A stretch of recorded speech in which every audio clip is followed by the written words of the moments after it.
afternoon, guys. I'm sorry, good evening actually. It's 4 o'clock. And today we will discuss about conjunctions. आज हम कुछ important conjunctions का जो usage है वो कैसे किया जाता है वो देखेंगे. फिर इसके बाद हमें देखना है fill in the blanks, sentence improvement, parajumble, ऐसे कुछ टॉपिक्स देखने हैं. अब देखते हैं कंजंक्शन किसे कहा जाता है. कंजंक्शन क्या होता है? एक ऐसा वर्ड होता है जो दो वर्ड्स को, दो फ्रेजेस को, दो क्लॉजेस को या दो सेंटेंसेस को ज्वाइन करता है. So a word which joins together sentences और वर्ड्स इज कॉल्ड कंजंक्शन. मतलब एक ही शब्द है, अब वो एक शब्द या एक से ज़्यादा होते हैं, वो दो सेंटेंसेस को, दो फ्रेजेस को, दो क्लॉजेस को एक दूसरे से ज्वाइन करते हैं. अब देखिए कंजंक्शंस के अलग अलग क्या होते हैं, टाइप्स होते हैं दोस्तों. क्या टाइप्स होते हैं कंजंक्शन के, ये थोड़ा सा हमें यहाँ पे डिस्कस करना है. One sec.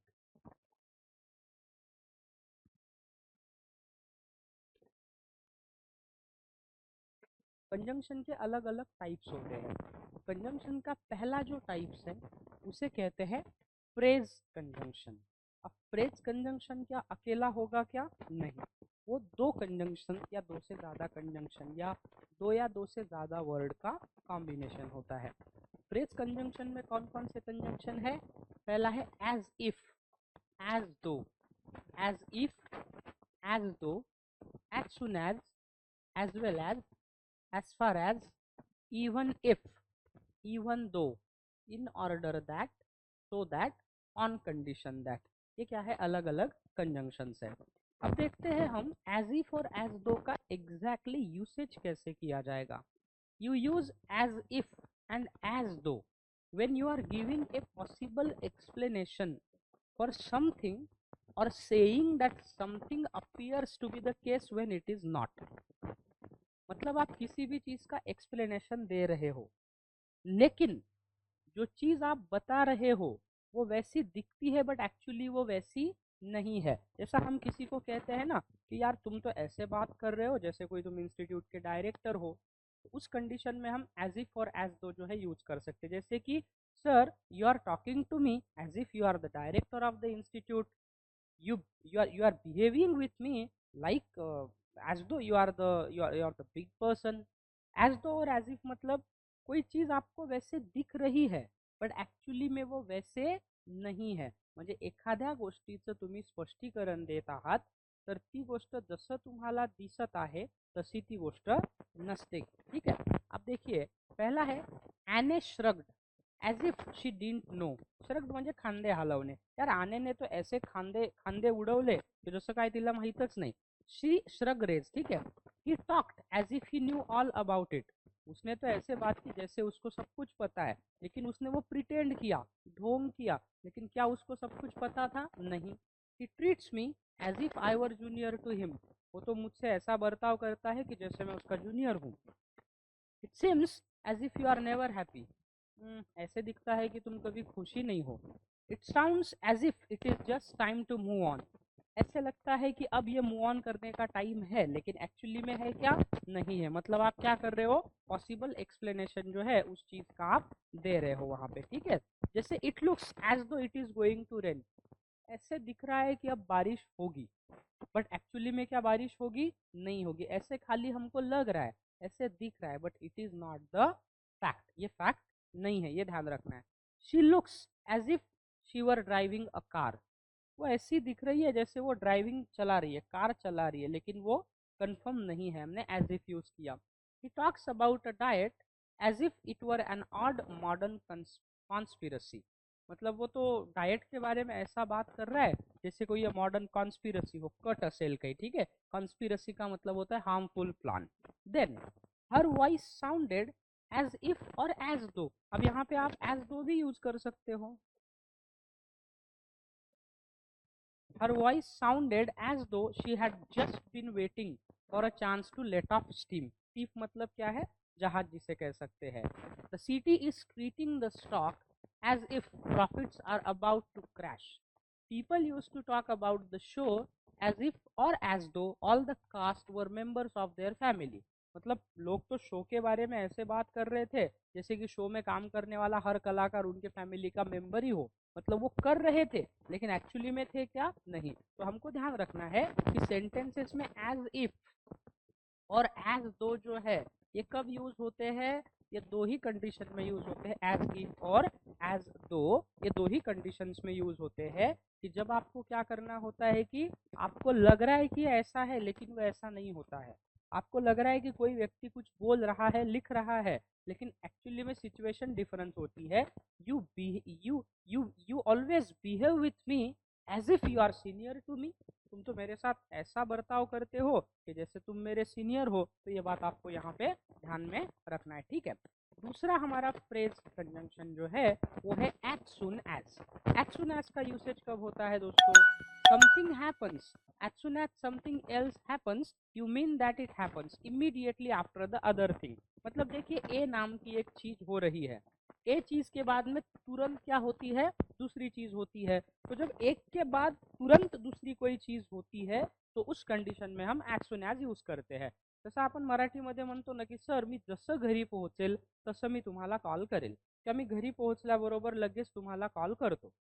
म्हणजेच काय, पहले मैं घर जाऊंगा, घर जाने के बाद मैं आपको कॉल करूंगा। तो सेंटेंस कैसे आएगा, as soon as relations improve they will be allowed to go.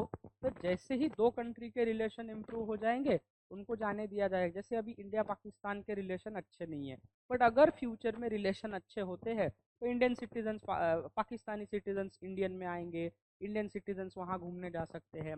You will never guess what happened as soon as I left my room. तुम ये कभी भी सोच नहीं पाओगे कि क्या होगा जब जैसे ही मैं अपने रूम को छोड़ा। ओके, यू वुड चाहिए था यहाँ पे। She burst into tears as soon as she saw him. जैसे ही उसने उसको देखा वो रोने लगी। हो सकता है उसका बॉयफ्रेंड हो, ब्रेकअप हो गया है, मतलब उसने अपने बॉयफ्रेंड को देखा और वो रोने लगी। या अपनी माँ है, बहुत दिनों बाद बच्चे को देखा तो माँ ने बच्चे को देखा, माँ रोने लगी। ऐसा भी उदाहरण आ सकता है। She burst into tears as soon as she saw him. Okay then, as soon as they won one trophy, they set their sights on the next. As soon as they won one trophy, they set their sights on the next. जैसे ही उन्होंने एक trophy जीती वैसे ही उन्होंने अपना ध्यान दूसरी trophy पे लगा लिया। मतलब पहली बार एक्टिविटी क्या हुई, पहली बार उन्होंने एक ट्रॉफी जीत ली, अब उन्होंने अपना ध्यान दूसरी ट्रॉफी पर लगा दिया। As soon as you say no you are blessed. जैसे ही तुम ना कहोगे तुम्हें आशीर्वाद मिलेगा। As soon as the train arrived he sat quickly. जैसे ही ट्रेन आई वो शांति से बैठ गया। ऐसा हमने क्या लिया है, उदाहरण यहाँ पे लिया है। तर ॲज सुन ॲज आपण कधी वापरतो, ज्यावेळी एक गोष्ट झालेली असेल आणि एका गोष्टीनंतर लगेच दुसरी गोष्ट होणार असेल तर त्या कंडिशनमध्ये आपण काय वापरतो, ॲज सुन ॲज जे आहे ते वापरतो। ठीक है, हे लक्षात ठेवायचं आहे। फिर हम देखते हैं दोस्तों as well as. Okay, when you want to mention another item connected with the subject you are discussing, as well as का मतलब क्या है, जेव्हा तुम्ही एखादा चर्चेचा विषय दुसऱ्याशी जोड़त असाल, मतलब कोई एक चीज को आप दूसरी चीज से कनेक्ट कर रहे हो, ठीक है, तो आप उस समय क्या करोगे, एज वेल एज का यूज करोगे। अब देखिए, she published historical novels as well as a non fiction study of women in India. मतलब उसने हिस्टोरिकल नॉवल पब्लिश की, उसके साथ साथ त्याच्यासोबत non fiction study of women in India, women की नॉन फिक्शन स्टडी का भी एक उन्होंने ये पब्लिश किया। It is in his best interest as well as yours. It is in his best interest as well as yours, तो उसके भी फायदे का है, आपके भी फायदे का है। Wearing the right shoes and clothes as well as being fit can make all the difference. Wearing the right shoes, सही जूते पहनना और कपड़े पहनना, ये इसके साथ मतलब सही जूते पहनना, कपड़े पहनना और इसके साथ साथ फिट रहना आपको आपके पर्सनालिटी में डिफरेंस दिखा सकता है। Students as well as teachers climbed on to the hill. विद्यार्थी और उसके साथ साथ शिक्षक भी क्या चढ़े, हिल पे, पहाड़ी पे चढ़ गए। तो यहाँ पे हमने एज वेल एज जो है वो सेंटेंसेस में यूज जो है वो किया। Students as well as teachers climbed on to the hill, मतलब विद्यार्थी भी और टीचर भी। The purple shirt as well as the white shirt is packed in the suitcase. Purple shirt और उसके साथ साथ व्हाइट शर्ट भी सूटकेस में पैक किया है। The punch as well as the cookies is prepared for the party. Okay, punch और cookies मतलब दो चीज़ें हैं अलग अलग। पंच एक खाने का पदार्थ है, कुकीज बिस्किट है। The punch as well as the cookies is prepared for the parties. Okay, हे ध्यान रखना आहे. ॲज वेल एज म्हणजे काय, एखाद्या गोष्टीमध्ये दुसरी गोष्ट ऍड करत असाल. अब आप रिटन इंग्लिश में हो या स्पोकन में, when you want to add something else, something to something else, then you use, उस कंडीशन में आप वहाँ पे वो यूज करोगे. फिर आता है as far as. As far as it is shown to the distance. हम एज फार एज का यूसेज कहाँ पे करते हैं दोस्तों? स्पेसिफिकली जब हमें क्या मेंशन करना होता है, डिस्टेंस मेंशन करना होता है, तब हम क्या करते हैं, एज फार एज जो है उसका यूज करते हैं. अंतर दाखवायचं असेल तर एज फार एज वापरावे. जसे की it was the end of the planet as far as I could see. It was the end of the planet as far as I could see. पर जहाँ तक मैं देख सकता हूँ, ये धरती का यहाँ पे अंत हो जाएगा. मतलब अंतर की बात है. मतलब जहाँ तक मैं देख सकता हूँ, म्हणजे जोपर्यंत मी विचार करू शकतो तोपर्यंत. Good stuff as far as it goes. म्हणजे जोपर्यंत ही वस्तू टिकेल तोपर्यंत चांगलं. Just run as far as you can in 12 minutes. मतलब 12 मिनट में आप जितना ज़्यादा दौड़ सको उतना दौड़ो. अब कोई 12 मिनट में दौड़ लगाएगा तो वो क्या करेगा, ऑब्वियसली रनिंग करेगा. तो यहाँ पे 12 मिनट में जितना वो डिस्टेंस कवर करेगा उसके लिए हमने ये लिया है. It's gone well as far as qualification goes. जहाँ तक इस क्वालिफिकेशन का सवाल है, ये अच्छा गया है. All are welcome as far as they go. जहाँ तक वो जाते हैं वहाँ तक सब लोगों का स्वागत है. The station is as far as I can go. जहाँ तक मैं जा सकता हूँ वहाँ तक ही स्टेशन है. मतलब डिस्टन्स की बात है की जोपर्यंत मी चालू शकतो तेवढ्याच अंतरावरती स्टेशन आहे. Then as far as this issue has gone, I think it is time that we control his movements. यार जहाँ तक ये इशू गया है अब तो समय आ गया कि हमें उसके मूवमेंट को कंट्रोल करना है. तो ध्यान रखना दोस्तों, एज फार एज हम स्पेसिफिकली सेंटेंसेस में यूज करेंगे to talk about the distance. अब इसका जो यूसेज है वो स्पोकन इंग्लिश में भी होता है and it is also use in written English. Written English में भी इसका यूसेज किया जाता है. ठीक है, चलिए अब देखते हैं उसके बाद में इवन इफ और इवन दो कैसे सेंटेंसेस में इवन इफ और इवन दो का यूसेज किया जाएगा. Now you use even if और इवन दो, ये भी फ्रेज कंजंक्शन है, to indicate that a particular fact does not make the rest of your statement untrue. Even if even though, परंतु तरीही, जर जरी अशा अर्थाने वापरतो आपण त्याला. भले ही, हम उसको क्या कहेंगे हिंदी में, भले ही, परंतु, जर जरी, ऐसा यहाँ पे एग्जाम्पल है. इवन इफ इवन दो. ठीक है, जैसे कि यू यूज इवन इफ और even though to indicate that a particular fact does not make the rest of your statement untrue. Okay, I will go even if you prohibit me. म्हणजे तुम्ही मला अडवलं तरीही मी जाईल. मतलब आपने मुझे मना किया फिर भी मैं जाऊंगा. यहाँ पे फिर भी, परंतु तरीही या अर्थाने. I am determined to prove my innocence even if that means going to the highest court in the land. अगर मुझे बड़े से बड़े कोर्ट में जाना पड़े फिर भी मैं अपने इनोसेंस को प्रूव करूंगा. I will go even though you forbid me to. मतलब तुम मुझे भले ही मना करो, तुम्हारे मना करने के बावजूद भी मैं जाऊंगा. इवन दो, इवन इफ दोनों सेम है. आप इवन दो भी यूज कर सकते हैं, इवन इफ भी. She can do it even if it is possible. वो ये कर सकती है अगर वो ये चीज़ possible. Even if it is impossible हम कह सकते हैं. Even if it is impossible, कि भले ही ये इम्पॉसिबल हो लेकिन फिर भी वो इस चीज़ को कर सकती है. ठीक है, चलिए आगे बढ़ते हैं. अब देखते हैं दोस्तों इन order that. In order that का मतलब होता है with the purpose that. Okay, ये उद्देश्य के साथ. मतलब अगर किसी भी चीज़ का पर्पस आपको मेंशन करना है ना, तो आप वहाँ पे सेंटेंस में क्या यूज करोगे, आप वहाँ पे यूज करोगे अपना इन ऑर्डर दॅट. म्हणजे एखाद्या गोष्टीचा उद्देश आपल्याला सांगायचा असतो तेव्हा आपण इन ऑर्डर दॅट वापरतो. He left early in order that we would be free to follow him. वो जल्दी चला गया ताकि हम उसको फॉलो कर सके. We are starting now in order that we will be there by evening. हम लोग अब शुरू कर रहे हैं ताकि हम लोग चल सके. मतलब आत्ता आम्ही प्रवासाला सुरुवात करतोय का, कारण आम्ही त्या वेळेपर्यंत तिथे पोहोचू अशा अर्थाने वापरलाय. She is taking a 6 months break in order that she can spend more time with her baby. वो 6 महीने का ब्रेक ले रही है ताकि वो अपने बच्चे के साथ 6 महीने बिता सके। तो यहाँ पे क्या है, in order that I have come early in order that I can talk to you, मैं जल्दी आ गया ताकि मैं आपसे बात कर सकूं। Send the letter by express mail in order that she gets it before Wednesday, ये मेल मुझे आप एक्सप्रेस मेल से भेज दीजिए लेटर, ताकि मंडे के पहले मुझे मिल जाए। तो यहाँ पे ध्यान रखिए, इन ऑर्डर दैट हम यूज करते हैं पर्पस के लिए। Okay, send an email to me in order that I can receive it within time, ये ईमेल मुझे भेजो ताकि समय के अंदर मैं उसे रिसीव कर सकूँ। ठीक है। He cried in order that he could not bear, मतलब उसको इतनी तकलीफ हो रही थी, वो सहन नहीं कर सका, इसलिए वो रोया। इन order that they held the party on they held the party on Sunday in order that everybody should be able to attend, उन्होंने संडे को पार्टी रखी क्योंकि संडे को सब लोग अटेंड कर सके। तो यहाँ पे हमने क्या किया है, इन ऑर्डर दैट जो है वो यूज किया है यहाँ पे। ठीक है, चलिए आगे बढ़ते हैं। अब आता है सो दैट, क्या आता है, so that we use so that and in order that we talk about purpose, किसी उद्देश्य के बारे में, पर्पस के बारे में बात करना है तो भी हम क्या करेंगे, सो दैट जो है यूज करेंगे। I will go by car so that I can take more luggage, मी कारनी जाईल जेणेकरून मी जास्त लगेज घेऊन जाईल। पर्पस क्या है, मैं why why why why will I go by car, मैं कार से क्यों जाऊंगा, because I would be able to carry a lot of luggage, मैं ज़्यादा लगेज ले पाऊंगा। तो फिर कार से जाऊंगा क्योंकि मैं ज़्यादा लगेज कैरी कर पाऊंगा। तो एक्चुअली क्या होता है कि आपका जो पर्पस होता है ना, वो दिखाने के लिए हम वो यूज़ करते हैं।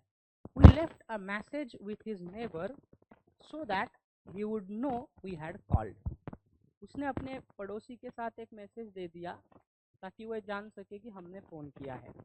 We will send you a reminder so that you arrive on time for your appointment, मैं आपको एक रिमाइंडर भेज दूंगा ताकि आप समय पे आ सको। They caught a thief so that they did not lose anything, they caught a thief so that they did not lose anything, उन्होंने एक चोर को पकड़ा ताकि वो कुछ भी गवा न सके, ऐसा उदाहरण लिया है। फिर आता है ऑन कंडीशन दैट। अब देखते हैं ऑन कंडीशन दैट क्या है।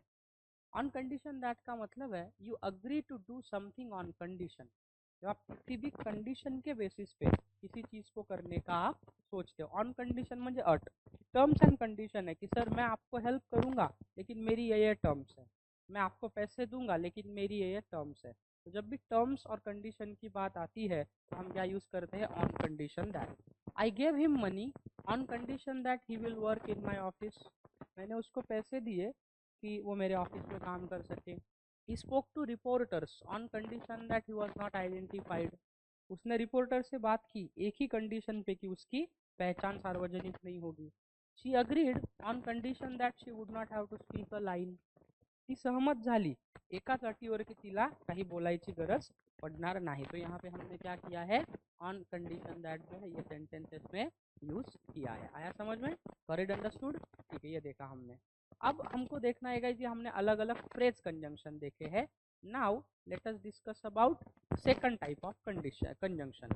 अब कंजंक्शन का सेकंड टाइप है, उसे हम कहते हैं कोऑर्डिनेटिंग कंजंक्शन। क्या कहते हैं, कोऑर्डिनेटिंग कंजंक्शन। कोऑर्डिनेटिंग कंजंक्शन क्या होता है, a conjunction that joins together sentences or clauses of equal rank is called coordinating conjunction।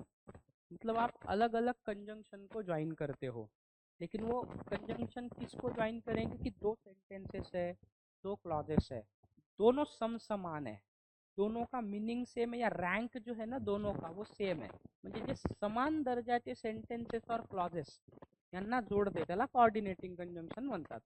Coordinating conjunctions कौन कौन से है, coordinating conjunctions always connect phrases, शब्द समूहाला कनेक्ट करतात, वर्ड्स एंड क्लॉजेस को। एंड चीफ कंजंक्शंस आर कौन कौन से है, फॉर, एंड, नॉर, बट, और, येट एंड सो। इसको हम शॉर्ट में फैन बॉयज कहते हैं। Fan boys, for, and, nor, but, और, येट, सो। ये जो फैन बॉयज है ना, इनको हम क्या कहते हैं, कोऑर्डिनेटिंग कंजंक्शन कहते हैं। Now there are 4 kinds of coordinating conjunctions. Coordinating conjunction के 4 अलग अलग प्रकार होते हैं। एक होता है कुमुलेटिव और कॉपुलेटिव conjunctions.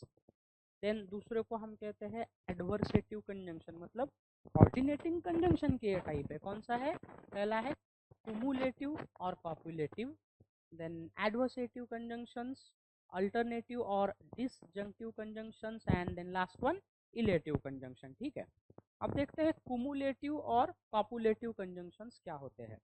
Conjunctions which merely add one statement to another are called cumulative और copulative। मतलब एक कंजंक्शन जो दूसरे कंजंक्शन को नॉर्मली किसी स्टेटमेंट को ऐड करता है तो उसे हम कुमुलेटिव या कॉपुलेटिव कंजंक्शन कह सकते हैं।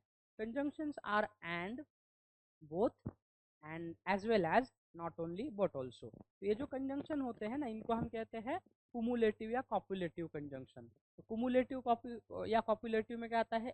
बोथ, दोनों, एंड, एज वेल एज आता है, और नॉट ओनली बट ऑल्सो। अब नॉट ओनली बट ऑल्सो तो हमने देखा है, but let us discuss their usage one after the other. पहला है एंड। एंड म्हणजे आणि, और। So we use and to link two or more words, groups or clauses। दो या दो से ज़्यादा शब्द, दो या दो से ज़्यादा ग्रुप्स या क्लॉजेस को अगर हमको जोड़ना है तो हम किसका यूज़ करते हैं?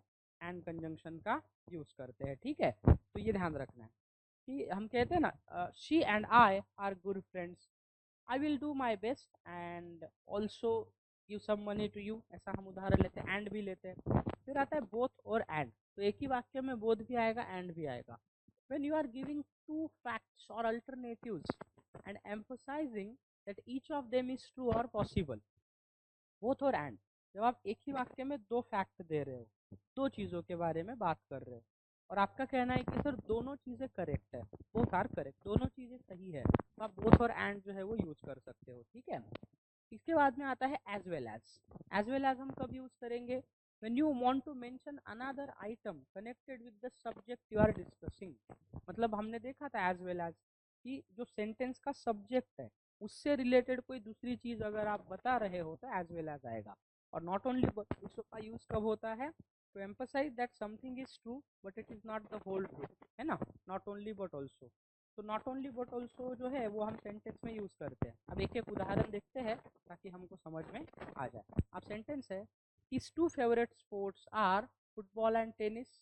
उसके दो फेवरेट स्पोर्ट है, एक फुटबॉल और दूसरा tennis. British ruled our country and Indian ruled the villages. Okay, British ruled our country and Indian ruled the villages. And से हमने दो सेंटेंसेस को जोड़ा है। He was determined both to beat the record and to win over the crowd. ने both और and use किया है। The game is suitable both for children and for adults. ठीक है, then now women work both before and after having their children. आज के ज़माने में बच्चे के पहले भी और बच्चों के बाद भी वीमेन काम करती है। Any such action would have to be approved by both Maharashtrian and Gujarati leaders. Then the students read both lessons and poems. Trees give us fruits as well as shade. She owns a car as well as a motorbike. Maya, as well as her friends, is studying for the test. The moon, as well as the stars, give us light at night. Tackling the subject requires not only sensitivity but also creativity. The transition from agrarian to technological society.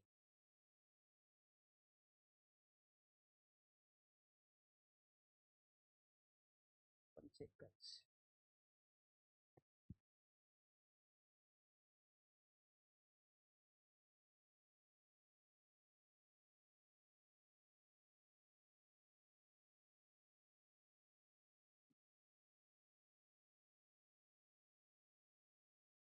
एक minute है, थोड़ा ऊपर चला गया था मेरा।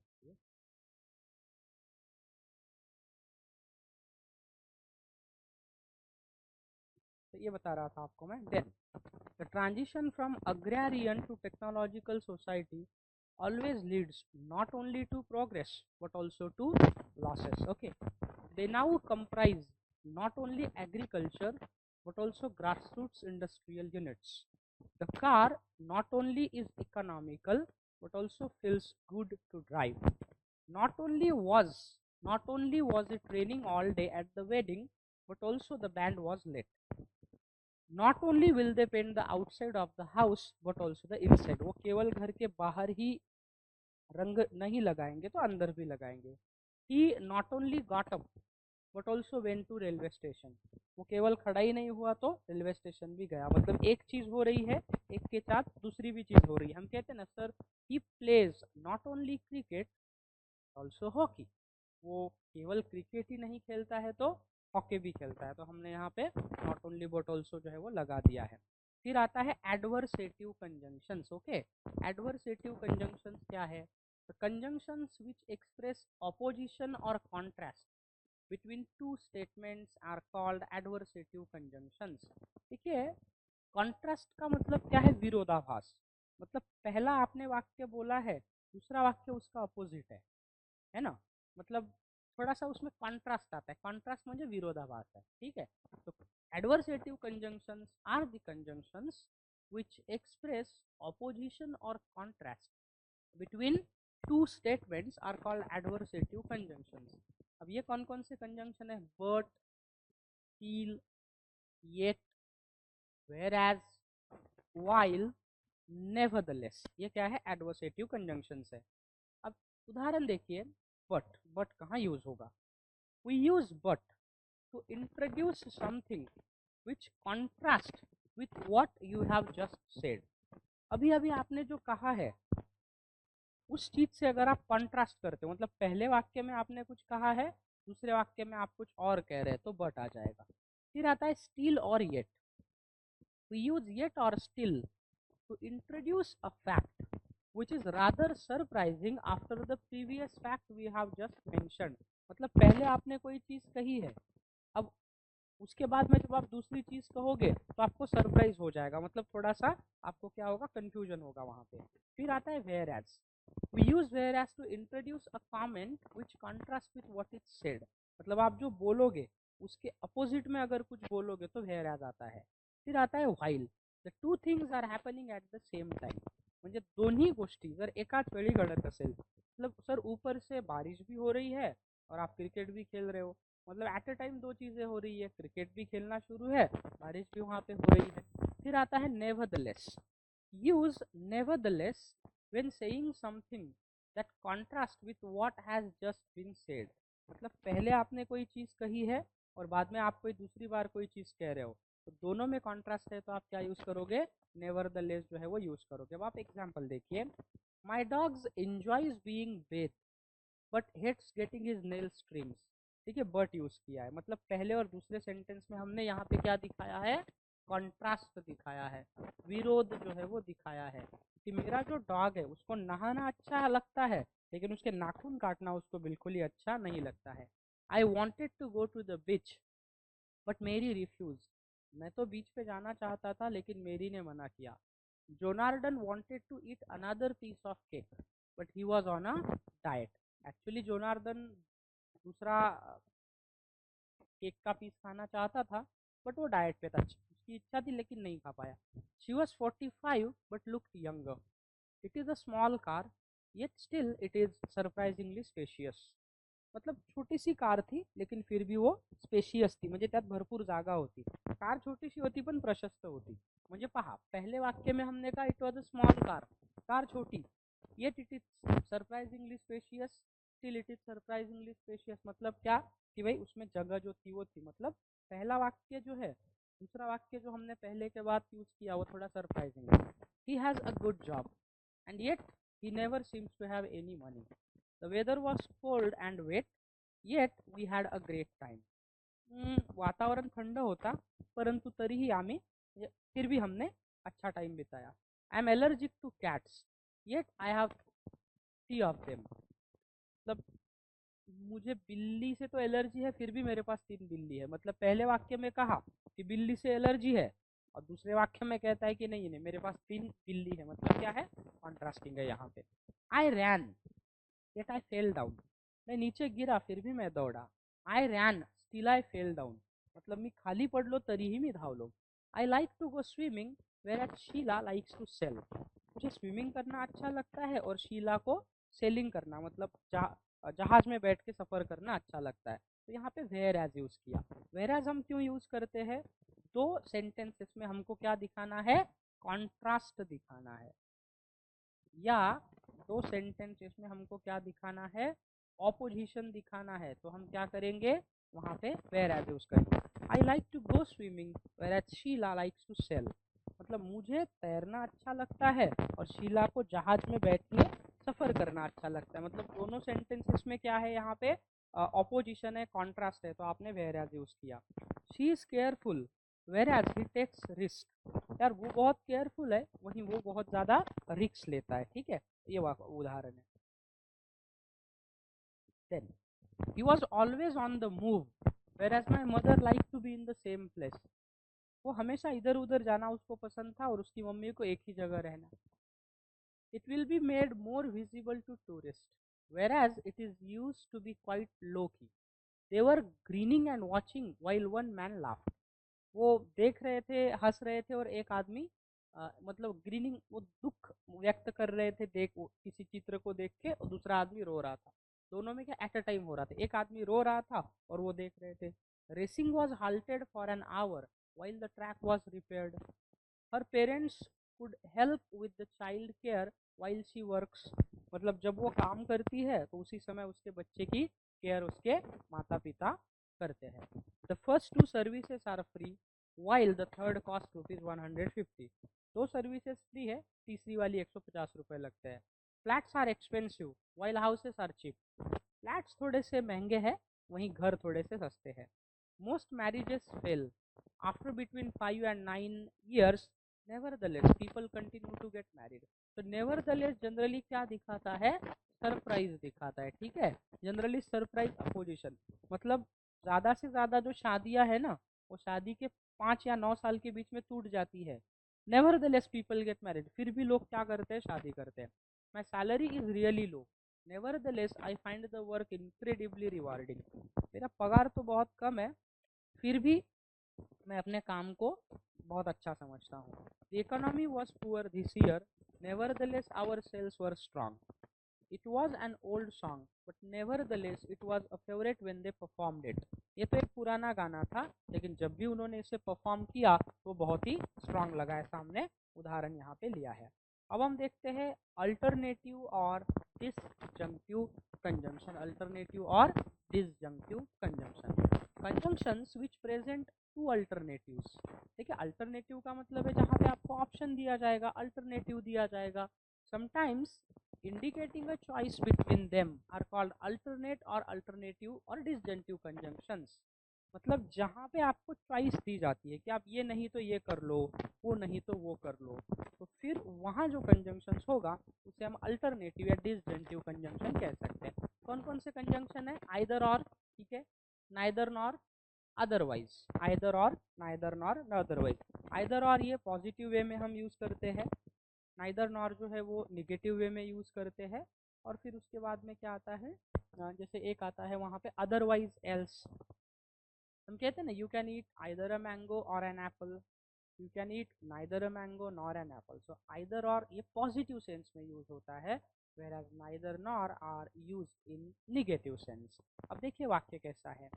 अब हम यूज करते हैं पहला एक और जो है ना, ये भी है और मुझे क्यों।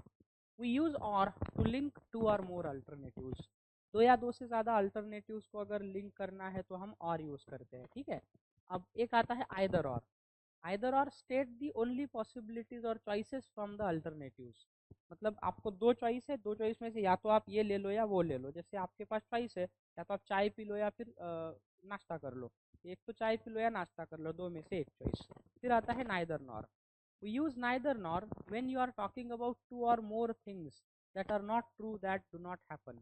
कि दो चीज़ों के बारे में आप बात कर रहे हो, दोनों चीज़ें होने वाली नहीं है, निगेटिव सेंस में है तो नाइदर नॉर। खाली नाइदर भी यूज करते हैं। वन पर्सन और thing does not do something and neither does another. ना ही एक व्यक्ति कोई कर सकता है, ना ही दूसरा व्यक्ति कोई करेगा। कभी कभी सिर्फ नॉर भी यूज करते हैं। We use nor after a negative statement in order to introduce another negative statement which adds information to the previous one। मतलब एक वाक्य को, एक स्टेटमेंट को दूसरा जनरली निगेटिव स्टेटमेंट है सेंटेंसेस में, म्हणजे नकारात्मक वाक्य। उस निगेटिव सेंटेंसेस के बाद आप क्या यूज करोगे, नॉर यूज करोगे। और नॉर जो है ना, मतलब पहले सेंटेंस को और दूसरे सेंटेंस को दोनों को निगेटिव बनाएगा, म्हणजे एक नकारार्थी विधान दूसरे नकारार्थी विधान नॉरने जोडल्या जाते। और फिर है अदरवाइज या else. Otherwise can be use to introduce the possible outcome of a given situation. एखाद्या परिस्थितीचा काय परिणाम होऊ शकतो ते दाखवायचं असेल तर अदरवाइज या else. You can eat your cake with a spoon और फॉर्क। फॉर्क म्हणजे काटे चमचा, या तो चम्मच से खा सकते हो या फॉर्क से खा सकते हो, चॉइस दिया है। वुड यू रादर हैव चीज और बोलोंगा ऑन योर सैंडविच। तुम्हारे सैंडविच पे तुम्हें चीज चाहिए या बोलोंगा चाहिए। शी मे बी गुड और लॉयल। वो शायद अच्छी या लॉयल होगी। कांचन लव्स आइदर प्लांट्स और ट्रीज। कांचन को या तो ट्रीज अच्छे लगते हैं या प्लांट। वी कैन आदर प्री और पोस्ट डेट द डॉक्यूमेंट। हम एक तो डेट के पहले या डेट के बाद डॉक्यूमेंट दे सकते हैं। इट इज़ आइदर ब्लैक और ग्रे, या तो ये ग्रे होगा या ब्लैक होगा। You can stay either with me और विथ जानू। तुम मेरे साथ रह सकते हो या फिर जानू के साथ रह सकते हो। Either I drive to the airport or I get a taxi. या तो मैं एयरपोर्ट खुद कार चलाते हुए जाऊंगा या फिर मैं टैक्सी ले लूंगा। Sight seeing is best done either bye tour bus और बाय बाइसिकल। या तो टूर बस से आप जाओगे तो साइट सीइंग आजूबाजूचे दृश्य तुम्ही बघू शकता या बाइसिकल से। Neither Italy nor France got to the quarter finals last year. पिछले साल ना ही इटली और ना ही फ्रांस क्वार्टर फाइनल में गए। ही नाइदर स्मोक्स नॉर ड्रिंक्स। वो ना ही स्मोक करता है ना ही ड्रिंकिंग करता है। Neither Habib nor I really know him. ना मैं उसे जानता हूँ और ना ही हबीब उसे जानता है। It was neither good nor bad in her mind back then, it simply was. He heard neither the clock nor the birds, all of which was neither here nor there. I never learned to swim and neither did they. ना मैंने कभी तैरना सीखा और ना ही उन्होंने। मतलब पहला वाक्य निगेटिव है, I never learn to swim and neither did they. और ये नाइदर से दूसरा वाक्य भी निगेटिव होता है। तो नाइदर नॉर पेयर में यूज होता है, ये बात अलग है। नाइदर और नॉर हम सेपरेटली भी यूज करते हैं। Britain does not agree and neither do Denmark. Britain इस बात को नहीं मानता और डेनमार्क भी नहीं। Portugal and Ireland. I can't ever recall dad hugging me neither did I sit on his knee. यार मुझे याद ही नहीं है कि मैं कभी पापा के गोद में बैठा हूँ या पापा ने कभी मुझे गले लगाया है। If my husband has no future she said then nor do my children. अब उसने कहा कि अगर मेरे पति का ही कोई भविष्य नहीं है तो मेरे बच्चों का भी क्या होगा। He doesn't want to live in the country when he grows up, nor does he want to live in the city. जब वो बड़ा होगा तो ना ही उसे इस शहर में रहना है ना ही देश में रहना है। She has not told anyone what you said, nor had she given any indication that something is wrong. No manned mission to Mars has taken place, nor is one planned for the near future. Bilal refuses to eat peas, nor will he touch carrots.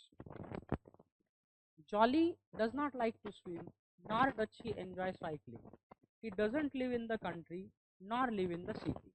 ठीक है दोनों। We must hurry up, otherwise we will miss the train. We must hurry up, else we will miss the train. You must work hard, otherwise you will fail the test, else you will fail the test. She must be very intelligent, otherwise she wouldn't have solved this puzzle, else she wouldn't have solved this puzzle.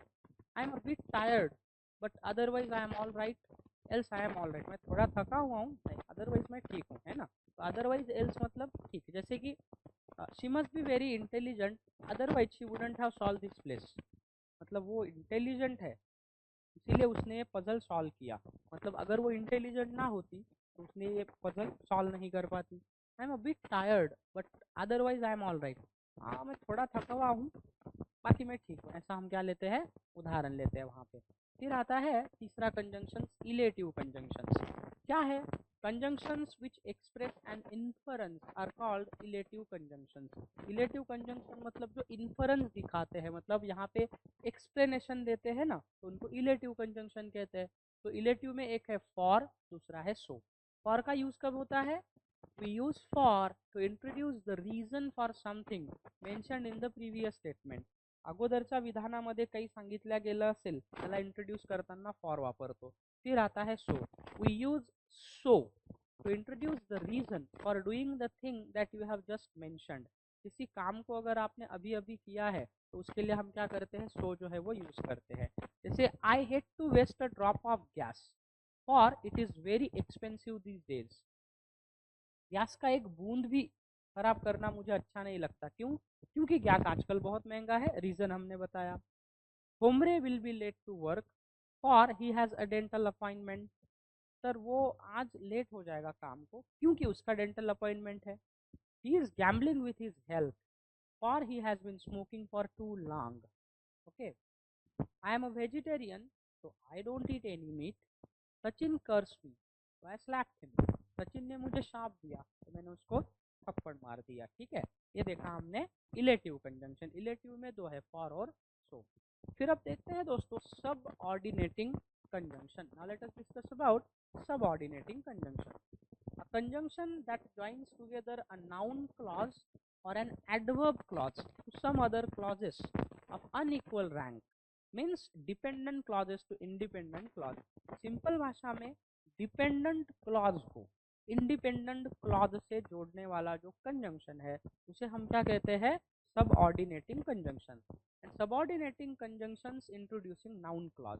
तो noun clause जो है sentence में देखिए clause के अलग अलग प्रकार है, noun clause, adverb clause, adjective clause. तो नाउन क्लॉज को इंट्रोड्यूस करने वाले कौन कौन से कंजंक्शन है?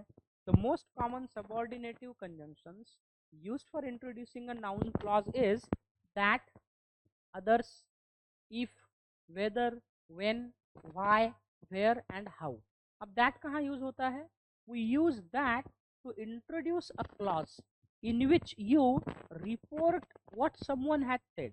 एखाद्या व्यक्तीने काय सांगितलं हे सांगायचं असेल तर दॅट वापरतो आपण वाक्याने। म्हणजे दुसऱ्याने काय सांगितलं याची माहिती तुम्हाला तिसऱ्या व्यक्तीला द्यायची असेल तर तुम्ही दॅट कंजंक्शन वापरता।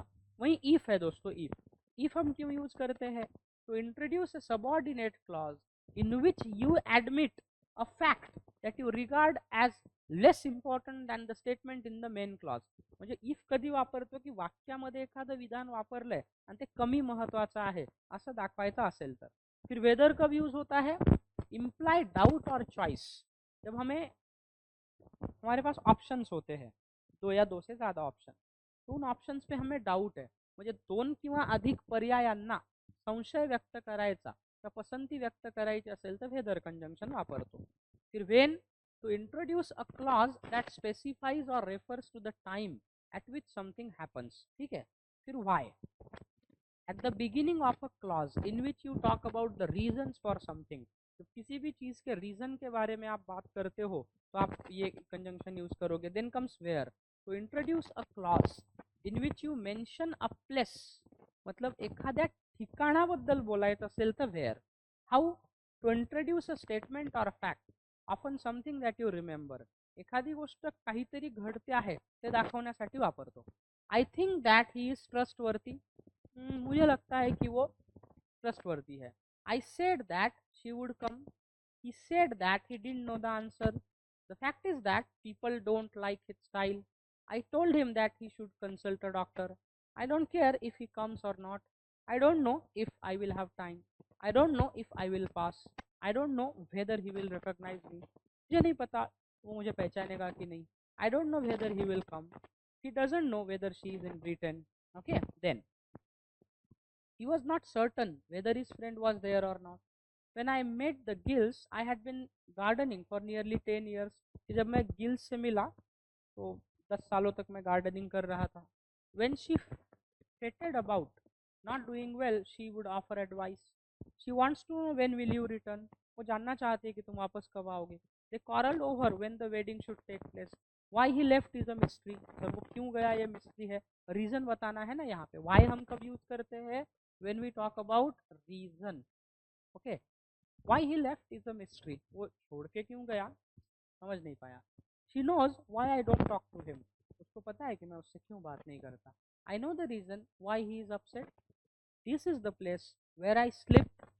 place के बारे में बात करना है तो हम where यूज करते हैं। This is where the story becomes interesting। Do you know where she lives? This is where I live। I don't know how she makes a living। मुझे नहीं पता वो अपना गुजारा कैसे करती है। He was talking about how he escaped from prison. How she will manage on her own is my worry. Sir वो अकेले अपने भरोसे पे चीज़ों को कैसे मैनेज करेगी इसकी मुझे चिंता है. Teach me how I should live. मुझे सिखाओ कि मैं कैसे जीऊँ. I have come here to learn how sorrow can be conquered. मैं यहाँ पे इसलिए आया हूँ कि दुखों पे कैसे मात की जाए. ठीक है. फिर तीसरा कंजंक्शन है, उसे कहते हैं subordinating conjunctions introducing adverb clauses. मतलब देखिए हमने देखा subordinating conjunctions introducing noun clause. अब देखते हैं सबऑर्डिनेटिंग कंजंक्शंस जो एडवर्ब क्लॉज को इंट्रोड्यूस करने के लिए यूज होते हैं. There are 7 kinds of subordinating conjunctions of adverb clause. They are adverb clause of time. Time दिखाना है तो हम यूज करेंगे adverb clause of reason, adverb clause of purpose, adverb clause of result और consequence, adverb clause of condition, adverb clause of concession and adverb clause of comparison.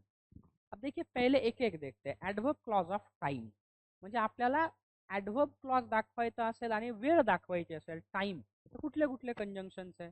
पहला conjunction है दोस्तों यहाँ पे एडवर्ब क्लॉज ऑफ टाइम में एक आता है सिंस. अब आप बोलोगे सर सिंस तो प्रेपोजिशन भी है. यस ऑफ कोर्स सिंस ये प्रेपोजिशन भी है और सिंस ये एडवर्ब भी है. When since used, when since is used in the middle of a sentence, it is a preposition. When it is used in the beginning of the sentence, it is adverb. Okay. उसके बाद में देखिए since और दूसरा आता है before के पहले और till. तो since, before and till, these are adverb clause of time. अब एक है since. We use since during the period from the specified time or event until the present. मतलब किसी स्पेसिफिक टाइम से लेके अब तक जनरली हम सिंस यूज करते हैं to talk about the starting point of an activity. फिर आता है before. Do something before someone else can do something. म्हणजे दोन घटना होत आहेत दुसऱ्याच्या आधी पहिली घटना होणे. फिर आता है till. Up to the time from something to something event. म्हणजे किसी ए पॉइंट से लेके बी पॉइंट तक. मतलब ए पॉइंट का टाइम है उससे लेके बी पॉइंट का टाइम अगर है तो टिल यूज करेंगे. I haven't seen him since we were in high school. यहाँ पे since से adverb है दोस्तों, कंजंक्शन नहीं है. तो सर मैं उसको तब से नहीं मिला जब से हम हाई स्कूल में थे. मतलब हम हाई स्कूल में थे तब हम मिले, अब नहीं मिले. It is also many years since he bought a decent player. Since I will be working late, I will eat downtown. Downtown म्हणजे शहराच्या. क्योंकि मैं बहुत देर तक काम करूंगा तो मैं बाहर ही खा लूंगा. डाउनटाउन मतलब शहर में खाऊ गल्ली असतं ना शहराच्या मध्यभागी किंवा बाहेर तिथे. Since you have apologise you will not be punished. चूंकि तुमने माफी मांग ली है तुमको सजा नहीं मिलेगी. I have not seen him since he was a boy. Sir जब से वो लड़का था तब से मैंने उसे नहीं देखा. Before Gadekar could catch up with the ball Naidu had beaten him to it. There was additional work to be done before all the troops would be ready. कि बाकी लोग रेडी होने से पहले भी कुछ काम करना बाकी था. We were home 3 weeks before it went off. ये खराब होने से 3 हफ्ते पहले ही हम यहाँ पे थे. See it before the sea washes it all away. कभी कभी देखिए समंदर के किनारे जो बीच होता है ना उस बीच पे हम लोग ना बहुत से लोग सैंड आर्टिस्ट होते हैं. तर ते छोटी मुलं किल्ला बनवतात वेगवेगळं काही काही बनवतात. तो फिर वहाँ पे हम क्या करते हैं कि समंदर की जब लहरें आती है तो वो उसको मिटा के चली जाती है पानी से. तो हम कहते हैं ना कि भाई लहरें आने से पहले लहरों को मिटाने से पहले इसको देख लो. बिफोर मतलब पहले देखो बाद में फिर क्या आएगा लहरें. तो लहरें आने के पहले देख लो. बिफोर यूज किया. They existed long before we did. You must keep practising the etude till you get it right. I never knew how wonderful life could be till I met you. जब तक मैं तुम्हें नहीं मिला तब तक मुझे पता ही नहीं चला कि जिंदगी इतनी भी सुंदर हो सकती है. I will not forget it till I die. जब तक मैं मरूंगा नहीं ना तब तक मैं इसको भूलूंगा नहीं. ठीक है. Tell him to take it easy till we get there. कि जब तक आप वहाँ नहीं जाओगे तब तक उसको थोड़ा आसानी से लेने के लिए बोलिए. म्हणतो ना आपण अरे बाबा धीराने घे मी येईपर्यंत म्हणतो ना. Tell him to take it easy till we get there. एखाद्याचं भांडण झालं आपण म्हणतो अरे मी येतोय जोपर्यंत मी येत नाही थोडं धीराने घे. तो यहाँ पे हमने क्या किया टिल जो है वो यूज किया. अब दूसरा है दोस्तों adverb clause of reason. Reason म्हणजे कारण. एखाद्या गोष्टीचं कारण दाखवायचं असेल मतलब सेंटेन्स में एडवर्ब क्लॉज है.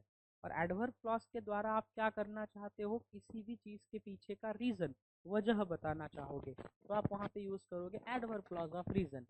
The chief conjunctions are because, since और एज। कौन कौन से है? बिकॉज है, सिंस है और एज है। अब एक आता है because. When stating the reason for something, किसी भी चीज़ का जब आप कारण बताते हो ना तो बिकॉज आएगा। सिंस कब आता है? टू इंट्रोड्यूस रीजन और एक्सप्लेनेशन। कभी कभी देखिए कारण या रीजन बताने के लिए भी सिंस आता है। Then as, we use as to mean because when you are explaining the reason for something, म्हणजे एखाद्या घटनेविषयी काही कारण सांगायचं असेल तरी आपण ॲज वापरतो वाक्यामध्ये. अब आप उदाहरण देखिए दोस्तों, I sing because I like singing, मैं गाना गाता हूँ तो गाना अच्छा लगता है। He thinks he can get anything because he is rich, उसको लगता है कि उसको सब कुछ मिल सकता है क्योंकि वो रिच है। Many soldiers quit because they cannot afford to support families. Suggest she writes to me because she clearly has problems. I shall promote him because he is efficient, sir मैं उसको प्रमोट करूंगा क्योंकि efficient है। I am forever on a diet since I put on weight easily, मैं हमेशा ही diet पे हूँ क्योंकि मैं जल्दी ही वजन मिलता है। मैं डाइट पे क्यों होता हूँ? क्योंकि मेरा वजन जल्दी ही बढ़ जाता है।